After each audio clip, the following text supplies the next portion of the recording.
Nagdulot ng malalim na pag-aalala at reaksyon mula sa kanilang mga tagahanga ang paglabas ng tsismis na diumano'y hiwalay na sina Sian Lim at Kim Chiu. Bagamat hindi pa naikumpirma o nilinaw ng magkasintahan ang nasabing issue, inilabas ni Sian Lim ang kanyang emosyon sa pamamagitan ng pagtugtog ng isang classical piece sa piano, isang kilalang paraan ng pagpapahayag ng damdamin at saloobin. Ang video ng pagtugtog ni Sian ay agad na nag-viral sa social media at nagdulot ng malawakang pag-uusisa at pag-aalala mula sa mga netizens.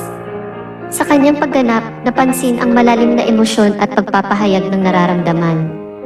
Hindi maiiwasan na magbigay kahulugan ang marami sa mga tagahanga na tila'y ramdam ang nararamdaman ni Sian sa kabila ng kawalan ng opisyal na pahayag mula sa dalawa. Sa ngayon, wala pa ring opisyal na komento mula magkasintahan hinggil sa nasabing issue. Bagamat marami ang naging spekulasyon, mahalaga pa rin na hintayin ang opisyal na pahayag mula sa kanila upang malinaw ang lahat.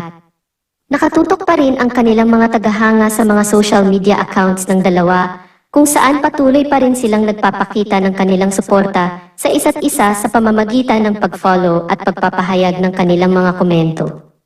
Ang paglabas ng video ni Sian Lim na nagpapakita ng kanyang pagtugtog sa piano ay nagpapakita ng kanyang pagnanais na iparating ang kanyang damdamin at nagpapalakas ng mga spekulasyon hinggil sa kanilang relasyon.